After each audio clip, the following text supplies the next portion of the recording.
चलिए आज हम लोग इस वीडियो में समझ लेते हैं बिहार की संथाल जनजातियां और संथाल विद्रोह क्या था।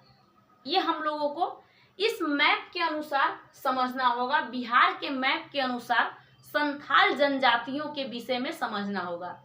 बिहार के किस साइड में, मतलब किस डायरेक्शन में ये जो संथाल जनजाति थी, किधर दिशा में, कौन सी दिशा में, कौन सी डायरेक्शन में थी, ये संथाल विद्रोह क्या था। ये बहुत सारे क्वेश्चन आपसे ऐसे पूछे जाएंगे।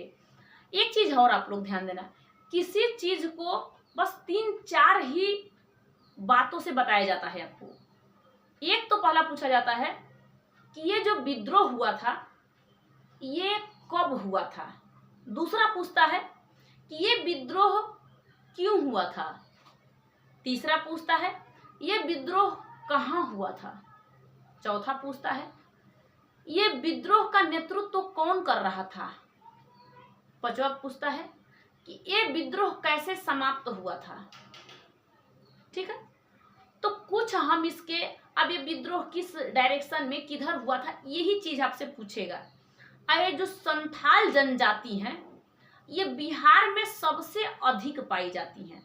तो ये पहला क्वेश्चन आपका आएगा कि जो संथाल जनजाति हैं, आप लोग आंसर दे सकते हो कि संथाल जनजाति बिहार में सबसे अधिक पाई जाती है।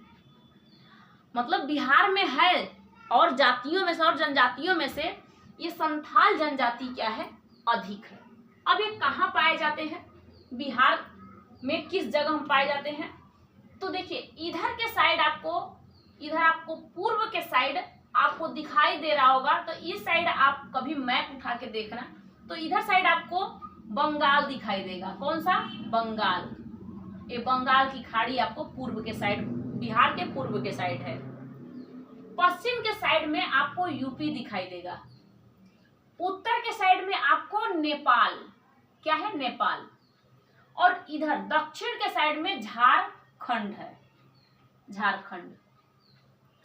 ये संथाल जो विद्रोह हुआ था, संथाल विद्रोह ये हुआ था 1800 कितने में, 55 से लेकर के 1856 के बीच में ये विद्रोह हुआ था। अब ये विद्रोह क्यों हुआ था और कहाँ हुआ था, ये आप लोग ध्यान समझिए। ये जो मैं आपको डायरेक्शन बताई हूँ इसमें आपसे बहुत सारे जो संथाल जनजाति के हैं ये झारखंड में भी पाए जाते हैं। तब तो अगर बिहार के उसके उत्तर दक्षिण साइड में है तो इस दक्षिण साइड में और तो जो राज्य है तो सीमा पार करना है और इधर से उसको तुरंत मिल जाएंगे। और संथाल जनजाति झारखंड में भी ज्यादा, तो झारखंड वालों के लिए भी थोड़ा सा लाभदायक होगा। अब यहाँ पे नागपुर की पठारी है। आपको पता है कि यहाँ पे क्या है, नागपुर की पठारी। अगर आप लोग भूगोल पढ़े होंगे, बिहार का भूगोल, नहीं तो आप लोग के लिए एक मैं अभी प्लेलिस्ट बनाई हूँ, पहले मैं भी बताई हूँ बिहार का भूगोल के विषय में, कि आप लोगों को यहाँ पे नागपुर का जो पठारी है इसके विषय में आपको बता चुकी हूँ, कुछ थोड़ा बहुत आइडिया दे चुकी हूँ और इनके कुछ जिलों राज्यों के विषय में बता दी हूँ। ये तो आप लोग बिहार का इतिहास पढ़ रहे हो जिसमें आप लोग संथाल जनजातियों के विषय में पढ़ रहे हो, संथाल विद्रोह के विषय में पढ़ रहे हो कि ये क्या है। बस आइडिया यही आप लोग समझ में आएगा। अब देखिए जो संथाल विद्रोह हुआ था ये 1855 से लेकर के 1856 के बीच में हुआ था। ठीक है, लेकिन अपना जो ये झारखंड राज्य है एक बिहार से अलग हुआ था, तो ये कब हुआ था, 15 नवंबर 2000 में ये बिहार से झारखंड अलग हो गया था। ये तो आपको आइडिया होगा ही। ये कब की है युद्ध, ये 1855 में ही ये विद्रोह स्टार्ट हो गया था। अब ये विद्रोह हुआ कहाँ था, तो आपको नागपुर की पठारी यहाँ पे आपको बताई हूँ। यहीं पे आपको मिलेगा भागलपुर। यहीं पे क्या मिलेगा, भागलपुर। अब भागलपुर से क्या है, राजमहल की पहाड़ी, क्या है, राजमहल है, क्या है, राजमहल है। भागलपुर और राजमहल के बीच में, ये देखो अगर एरिया पूछेगा, मात्र एरिया अगर पूछेगा कि ये कहाँ हुआ था, तो ये भागलपुर और राजमहल पहाड़ी के पास में हुआ था। उसका यही है जो 1855 1856 की जो लड़ाई हुई थी, जो विद्रोह हुआ था संथालों का, और किससे हुआ था? ये ब्रिटिश और जमींदारों के बीच में हुआ था। ये क्यों हुआ था ये आप लोग समझना। पहले यहाँ पे मैं जो लिखी हूँ इसके विषय में आपको थोड़ा सा समझा देती हूँ। ये भागलपुर और राजमहल के पहाड़ी के बीच में यहीं पे रहते थे संथाल जनजाति। यहाँ पे संथाल जनजाति, अब यहीं पे से आगे सब आगे तक थे, और राजमहल से लेकर के भागलपुर से लेके, लेकिन जो युद्ध हुआ था तो वो युद्ध हुआ था यहाँ पे। ये जो एरिया बचा हुआ है बीच का, इस एरिया का नाम क्या है? तो इस एरिया का नाम है दामन। क्या नाम है? दामन और कोह। इस एरिया का नाम है दामन और कोह। यहीं पे संथाल विद्रोह हुआ था, जो 1855 से 1856 के बीच में विद्रोह हुआ था दामन और कोह में। तो जो अब आपसे पूछेगा कि जो संथाल विद्रोह है, संथाल विद्रोह इसे और क्या नाम से जानते हैं? तो इसे दामन और कोह नाम से जानते हैं।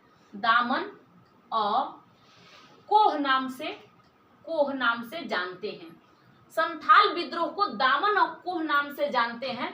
संथाल विद्रोह 1855 से 1856 के बीच में हुआ था। ये विद्रोह झारखंड और भागलपुर राजमहल पहाड़ी के बीच में जो दामन और कोह है, इसी यहाँ पे हुआ था। सिर्फ अगर एरिया पूछेगा कि 1855 और 56 के बीच में जो युद्ध हुआ था, संथाल युद्ध, ये कहाँ हुआ था? भागलपुर और राजमहल पहाड़ी के बीच में। जो देगा ऑप्शन ये आप लोग टिक कर सकते हो। ठीक है, अब हम लोग इसके आगे और बढ़ते हैं। आगे बढ़ करके हम देखते हैं कि इनका युद्ध का क्या कारण था। जो संथाल विद्रोह हुआ था, जो संथाल जनजाति थी, इनका कारण क्या था युद्ध का? ये क्यों करते थे युद्ध? कुछ तो कारण होगा। तो देखिए, ब्रिटिश थे, ब्रिटिश का एक काम था, और ऐसा नहीं कि किसी एक ही के साथ, जब भी आए थे वो, जब भी मतलब भारत में जितने दिन तक वो रहे, तो उनका एक काम था कि देखिए, एक दूसरे से पहले लड़ाना, अगर बात बन जाए तो एक दूसरे में लड़ाई करा देना, और नहीं तो किसी को पैसे दे करके दबा देना। इसी तरीके से जमींदार लोग थे, जमींदार थे और ब्रिटिश थे। ये दोनों मिलके किसको पैसे दिए थे? इस संथाल जनजातियों को पैसे दे रखे थे, लेकिन वापस मांगते तो ये लौटाने में असमर्थ थे। तो दोनों मिलकर के, यानी जमींदार और ब्रिटिश, इतना टॉर्चर करते थे कि इनको ये सहन नहीं होता था, यानी परेशान करते थे। जब कोई परेशान ज्यादा करने लगे तो उछल के तो भाई मारना ही पड़ता है लात। क्या मारना पड़ता है? उछल के लात मारना ही पड़ता है। अपने आप को बचाने के लिए इंसान, अगर पानी में कोई डूब रहा है, दूसरा अगर उसे बचाने जाता है, तो ये ध्यान देना कि जिसको बचाने गए हो वो आपको पहले खींचेगा। क्यों खींचता है? वो बचने के लिए खींचता है, वो बचने के लिए खींचता है। हो सकता है कि वो भी डूब जाए, दूसरा भी गया है बचाने के लिए, डूब जाए। तो देखिए, डूब जाए कोई दिक्कत नहीं होता है, जो बचाने गया हो, वो जो डूब रहा है पहले से वो बच जाएगा। ये तो एक बात है, लेकिन एक गलत बात है। लेकिन कभी भी ध्यान देना कि बचने के लिए अपने कोई कोशिश करता है, जो गया है वो भी सोचे कि हम जाएंगे तो खींचेगा मुझे, हम जाएंगे पानी में तो खींचेगा मुझे। तो हम इतने हिसाब से जाएं कि उसका जब भी हम पकड़े तो उसका हाथ पकड़ करके न खींचे, हम उसके हल्के से कोई कपड़े को पकड़े और उसके हम सेट वेट को पकड़े, जिसे हम खींच करके उसे हम निकाल सकते हैं। ये उसे मतलब आइडिया होनी चाहिए किसी को भी। फिलहाल में अगर उसके पूरे हाथ को हो सकता है कि तेजी में वो खींचे। अगर आप उतना नहीं तैरना जानते हो तो दिक्कत हो सकती है, और तैरना जानते हो तो खींचेगा भी, तो अभी खींच खाच के निकल जाओगे। हाथी में पैर मारना होता है निकलने के लिए, पता चला कि हाथी पकड़ लिया तो फिर अब क्या करोगे। तो इसी हिसाब से क्या हुआ कि अब संथाल जनजाति के लोग जब ज़्यादा ये ब्रिटिश और जो ये थे दो लोग, क्या नाम था उसका, जमींदार था, ये जब परेशान कर रहे थे तो ये लोगों ने भाई अपना विद्रोह करना स्टार्ट कर दिया। तो वही विद्रोह हुआ था, पैसे न देने न लेने के बीच में बड़ा भारी भयंकर विद्रोह हो गया था। और सबका विद्रोह यहीं पे आकर भागलपुर के इधर बीच और राजमहल के इधर साइड, ये ना यहीं पे आके दामन और कोह में ये युद्ध होना स्टार्ट हो गया, भारी भरकम विद्रोह होना स्टार्ट हो गया। तो इस तरीके से आप लोगों को यहाँ पे ये चीज संथाल विद्रोह के विषय में समझ में आया है कि ना भी। अब आपको अगर पूछा जाए कि इसका नेतृत्व तो कौन कर रहा था, मेन है कि कोई तो होगा आगे चलने वाला, जैसे किसी आजादी को पाने के लिए कोई ऐसा होता है कि आगे रहता है। मेन लीडर एक चाहिए, लीडर कंपनी के लिए एक चाहिए। किसी लीडर को खड़ा कर दीजिए, उसके पीछे बहुत सारे बंदे हैं, जय जयकार लगा देंगे। तो इसी तरीके से किसी को आगे खड़ा होने की जरूरत होती है। तो यहाँ पे जो इसका नेतृत्व कर रहा था, संथाल विद्रोह का जो नेतृत्व कर रहा था, ये 4 लोग थे जिनका नाम था सिद्धू, काहू, चांद, भैरव। सिद्धू, काहू, चांद, भैरव।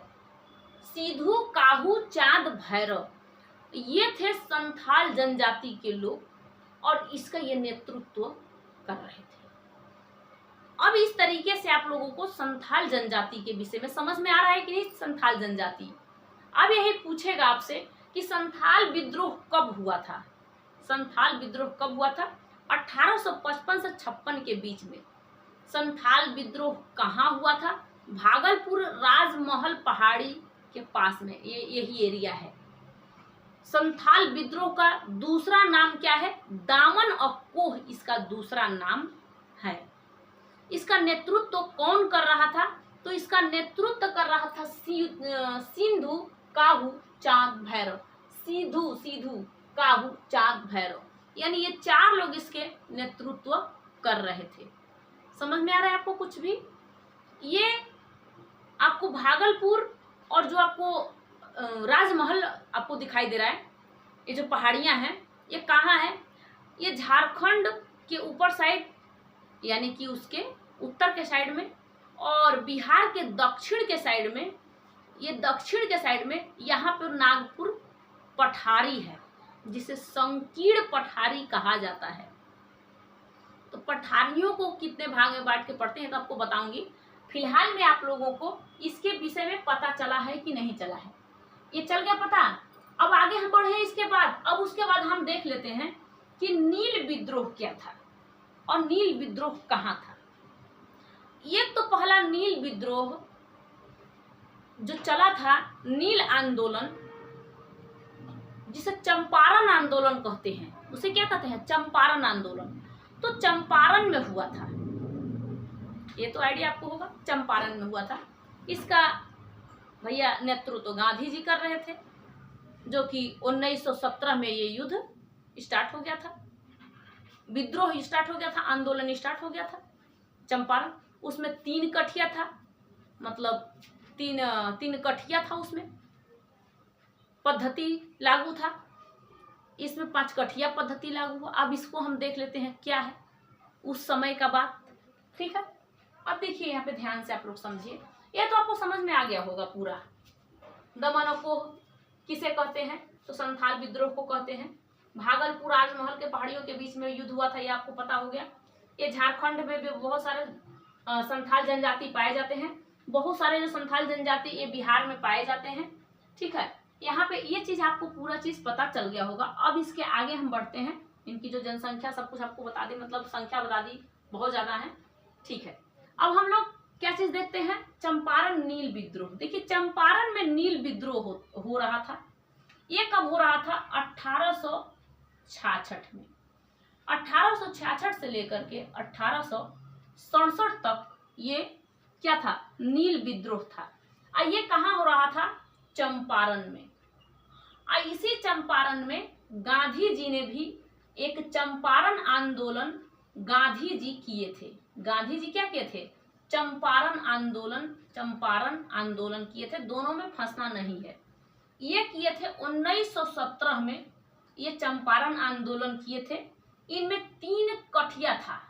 इसमें 20 कट्ठे में से 3 कट्ठे में नील का खेती ब्रिटिश सरकार करवाता था किसानों से। अब इसी को समझौता के लिए गांधी जी गए थे, जिनमें गांधी जी सफल हुए। तो ये चंपारण आंदोलन था। लेकिन हम लोग देख रहे हैं क्या चीज? इसमें हम देख रहे हैं नील विद्रोह क्या था। नील विद्रोह भी चंपारण में ही हो रहा था, लेकिन 1866 और 67 के बीच में ये 20 कट्ठे में से किसानों से 20 कट्ठा जो है, इस 20 कट्ठे में से 5 कट्ठे में ये खेती नील का कराते थे। और ये आपको पता है कि जब भी नील की खेती होती है तो वहां का जमीन बंजर पड़ जाता है, वहां पे दोबारा फिर खेती नहीं हो सकता है। ये तो समझ में आपको आ रहा होगा कि जहां पे नील की खेती एक बार हो गई उस पर दोबारा खेती करना मुश्किल हो जाता है। और ब्रिटिश के लोग नील का ज्यादा शौकीन थे, यानी यूरोप के जो लोग थे इनको नील ज्यादा पसंद था। और ये सब बिहार में आकर के पहले बिहार को ही अपने टारगेट में ले लिए। और ये चंपारण, और चंपारण बिहार में ये रहा चंपारण, ये एक है पश्चिमी चंपारण और एक है पूर्वी चंपारण। यहीं पे ये नील की खेती के लिए बहुत ज्यादा किसानों को परेशान कर रहे थे। तो इसमें किसानों ने विद्रोह किया था, इसमें किसानों ने विद्रोह किया था और कहा कि हम लोग ये नील की खेती करना नहीं चाहते। तो ये नील की खेती धीरे धीरे बंद कहाँ हुआ, ये चलता ही गया, कोई विद्रोह नहीं, चलता ही गया। और देखिए चंपारण आंदोलन जब 1917 में गांधी जी ने किया, उस समय इस विद्रोह को धीरे धीरे, गांधी जी वाला विद्रोह में नील की खेती धीरे धीरे रुक गई। लेकिन पहले बहुत ज्यादा ये टॉर्चर भी करते थे, लोग परेशान भी करते थे। ब्रिटिश आए तो बहुत कुछ मतलब उल्टा सीधा काम करके गए। तो ये तो आपको पता चल गया होगा। और ये भी पता चल गया होगा कि झारखंड बिहार से कब अलग हुआ था। बिहार के इसके पूर्व साइड में कौन सा क्या है, कौन सा देश है, कौन सा राज्य है, ये आपको पता है कि बंगाल है। इसके पश्चिम साइड में यूपी है और इसके उत्तर के साइड में नेपाल देश है। और इसके बाद यहाँ पे इसके सीमावर्ती दूसरा जो झारखंड है, जो कि बॉर्डर इसका है यूपी और बिहार और झारखंड का। तो झारखंड कब अलग हो गया था यह तो मैं आपको क्लियर करती हूँ। यहाँ तक आप लोगों ने किसके बारे में देख लिया, संथाल जनजाति के विषय में। इसके बाद मैं आपको इसी बिहार में और जनजातियां जो हैं इनके विषय में आपको बताऊंगी। नेक्स्ट वीडियो में मिलूंगी, तब तक के लिए जय हिंद, थैंक यू।